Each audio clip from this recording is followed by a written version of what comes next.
fuck up!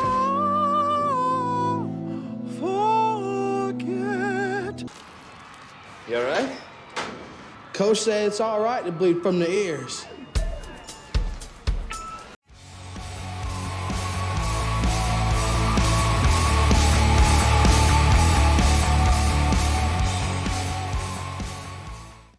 So, I just finished watching the new Castlevania series a few days ago, Castlevania Nocturne, and I thought I'd talk a little bit about it.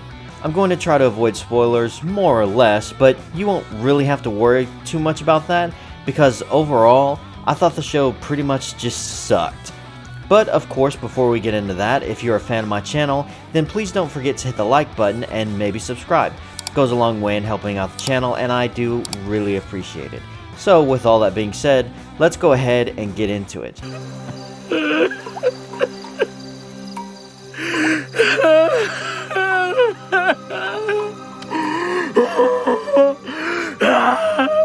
To talk about Castlevania Nocturne, let me first talk about the original Castlevania, including all 4 of the seasons that came out with it.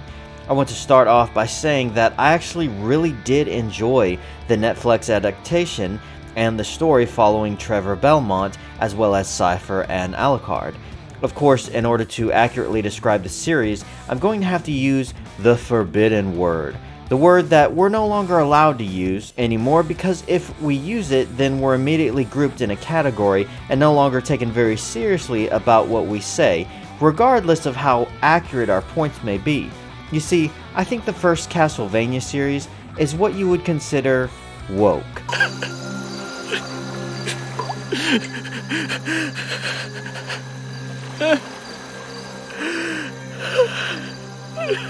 I guess I understand a lot of people not wanting to use the term. I mean, it's not clearly defined, and since nobody wants to refer to anything as that normally out of fear of being called a racist, a bigot, or a sexist, or something along those lines, it makes it a little bit more difficult to understand exactly what someone means whenever they use it.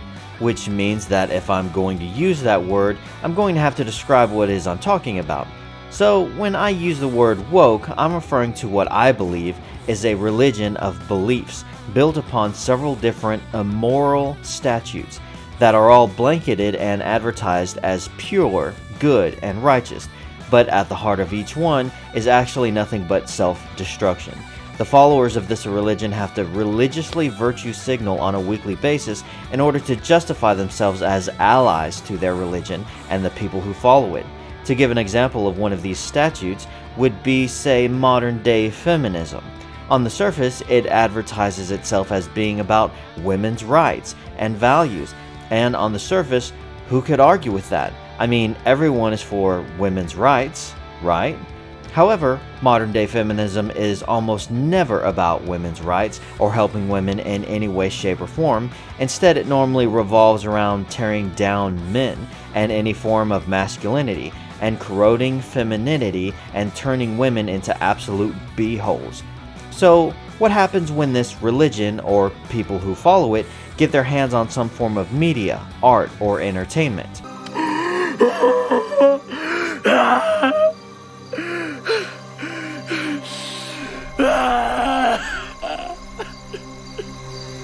Well, it ends up corroding it, and most of the time, destroying it as well. 9 times out of 10, when filmmakers or creatives are focused on pushing some sort of religious woke agenda, it takes away from the creative process. It keeps them from writing interesting characters and interesting stories. So, with all that being said, I would say that the first 4 seasons of the original Castlevania on Netflix series are definitely woke, or at least have several woke elements inside of them. I mean, the first 3 seasons are completely centered around Camilla, who is a modern-day headstrong feminist who hates all men, and the running theme is that weak old men are stupid and useless, and when women are in power, everything becomes successful, not to mention the fact that she stays with 3 other vampire chicks, 2 of which are lesbians, and the 4th takes one of the 2 Forge Masters in the story, you know, the one who just happens to be the white guy, and completely makes him her bitch, while the other Forge Master, The black Muslim guy is given pretty much one of the best arcs in animation. There's all different forms of diversity shoved in at every turn. I mean, the plot is supposed to take place in Wallachia in the 1400s, which would have a population almost completely filled with white people. I mean, I get it's fantasy, but it's still based off of real places and time periods here in the world. And from what I can tell, the diversity element doesn't really add anything to the story. Let's see, what else? Well, there's the fact that every single reference to Christianity is completely demonized in every way, shape, and form. Of course, I can't really take a whole lot of points away from the show for that. I mean, I kind of expected it. And it is what it is, but still, it is par for the course when it comes to the modern day worldviews of woke religious talking points. Of course, I would say that probably the greatest sin of the entire show would be what they did with Dracula. They turned one of the most interesting and one of the most powerful characters that you could have done anything with and turned him into a weak, sad, pathetic, mopey old man who is nothing after he loses his wife.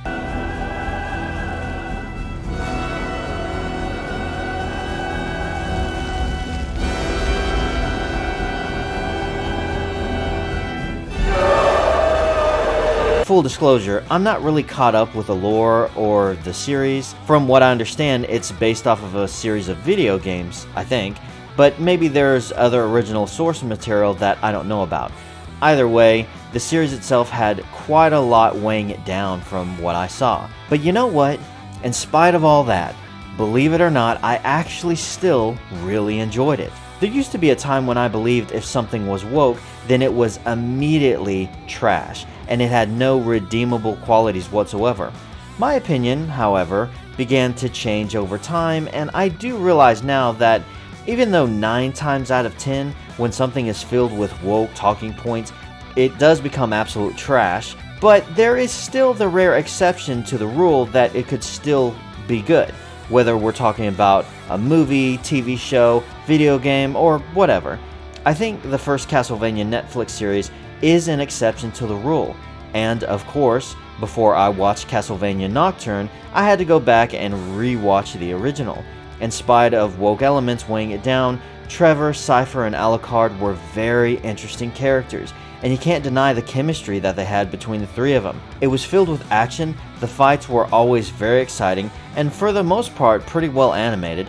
The villains were interesting, and in spite of the hard feminist push from the 4 vampire chicks, their reasons and motivations made sense, and I was interested in how the story would ultimately turn out. Probably wouldn't be giving it as much praise if not for Season 4, to be honest with you. I mean, that season had a lot of the bangers out of all of the 4 seasons. Who doesn't love Barney as a character, and his reveal at the end was pretty sick.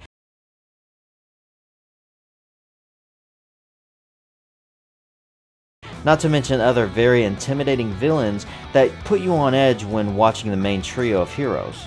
Like I said, I do think woke elements wore it down a bit, and basically, what I'm trying to say is I think it could have been so much better without some of that stuff injected in.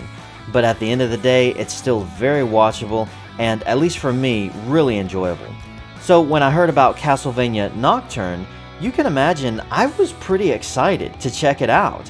I did hear rumors about a few negative things concerning the series, but I thought I'd go in with fresh eyes and give it an honest review and an honest take. Unfortunately, with this new series that has come out, at least specifically speaking about Season 1 at the time of this video, it sucks. The scales have been tilted to the extreme, the woke elements have been increased, and all of the things that could have made it good, like the characters and the writing, they're all thrown by the wayside and replaced with modern-day PC talking points.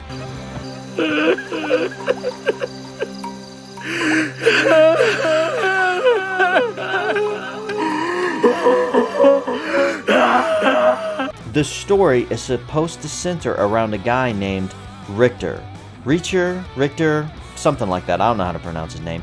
But he's instead pushed to the side character slot and is the sidekick to Annette. She's pretty much the ideal modern-day interpretation of how Hollywood views black people, meaning any and every role they take has to be completely eclipsed and defined by their skin color. We get several episodes of how slavery is bad and all the wonderful white guilt that comes along with that. Of course, the showrunner has conveniently deflected all criticism of the show being attributed to racism as par for the course. As far as Richter goes, he's completely reduced to a cowardly soy cuck who runs away from battle and cries like a baby more than once. Other woke elements involve pandering to the gay community with some good old vampire on priest butt sex, references to how evil America is for the millions of helpless innocent Indians slaughtered in an unrighteous genocide, strong female girl bosses, not to mention having the would-be main character cucked even further by being led around by 3 chicks and having almost no agency of his own, plenty of diversity scattered throughout that adds absolutely nothing to the story, and a secret legacy character introduced at the very end of the show that the showrunners can have all kinds of fun with tearing down and destroying in Season 2. I mean, it's just crap. Even if you don't agree with me when it comes to the woke stuff, you can't deny the lack of a strong male lead, the lack of interesting characters, and the first grade level dialogue. Nocturne doesn't even have barely any humor. I'm not expecting it to be a comedy or anything, but when it came to the first 4 seasons involving Alucard, Trevor, and Sypha, they had some great moments of levity that made them more relatable. Take this scene, for example. Oh, please. We're not children.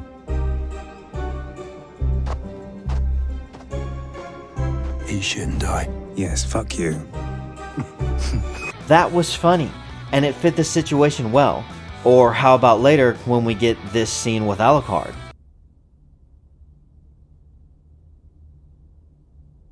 Oh my god. I'm turning into Belmont. It's not much, but these little moments of levity went a long way to make us like the characters we were watching. Yeah, Nocturne, it doesn't have any of that. There's no snappy one-liners, no jokes, and absolutely no chemistry between any of the characters, which is probably why it felt so boring. And with a show filled with so much exposition, there's really not much of anything being said that kept my interest, just basically a bunch of noise on screen. And speaking of noise, I think probably the worst thing in this entire show would be this dickweed.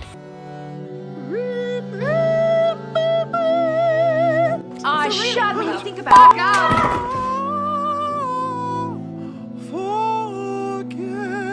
I mean, god damn. Not only does this guy's singing suck, but the show takes every opportunity to get him to sing in almost every episode. I'm sure there'll be some fat, 3-legged, pink-haired, progressive music teacher that'll tell me that this is art and it's classic opera music or whatever. In which I would say, if that's the case, then I hate opera music. Because damn, I actually thought they were going to play it off as comedy whenever the guy first started singing, but nope, they praise it as something an angel would be singing. But to me, it just sounds like a bunch of angels breaking their necks. That's just me though. Was there anything good about Season 1? Well, I suppose the last few episodes weren't horrible, in spite of the fact that you had to sludge through 2/3 of the rest of the season to get to it, but they weren't horrible, I suppose. They were mostly filled with action, which was okay. I mean, the animation was a bit choppy at times, but I've seen worse, so it wasn't too bad for me. This black chick got kinda cool by the end whenever she sprouted wings and a tail and went up against Richter. Seeing their combat moves were kinda neat, as well as the big bad vampire queen / goddess. Seeing how overpowered she was interesting, but the moment she opened up her mouth, she looked pretty stupid. I mean, she came across as a classic comic book villain, and she has a few lines that make her look completely incompetent, which of course took away from her overall fear factor and just made her come across as a giant beatstick. But even with those compliments, I'm stretching it a bit. You know what this show is, basically in a nutshell? Have you ever been to some discount grocery store that you wouldn't normally shop at, but for whatever reason, you decided to go there and shop this time? You see all kinds of products that look pretty close to what you normally would get, so you take them home and everything you've bought tastes mostly like the main brands, but everything's a bit off. and you know you're not going to waste your money going there again. Yeah, that's Castlevania Nocturne. It has vampires, a guy whose last name is Belmont, women who are called speakers, and a guy with the power of a Forge Master, but it's all surface level and it feels like a cheap carbon copy of the first Castlevania series. So would I recommend you check this one out? No. I don't know, maybe in the future if they manage to turn things around, stop shoving their bullshit woke religion down our throats, and actually get some talented writers, then they can turn around Season 2 and it could make a comeback. But I have a feeling this is going to turn out like The Witcher. Season 1 of The Witcher wasn't really that good, but it wasn't that bad either. They had a chance to turn that around, but then Season 2 rolled along and it was even worse. And then I don't think anyone even watched Season 3. But I think that's going to be it for this video, so tell me what you guys think. Am I wrong about my takes on the woke stuff? And if I'm not, do you think the first 4 seasons of the original Castlevania are still good? Are you going to check out Castlevania Nocturne? Of course, if you like the video, then please hit the like button and subscribe. And as always guys, thanks so much for watching and have a great freaking day.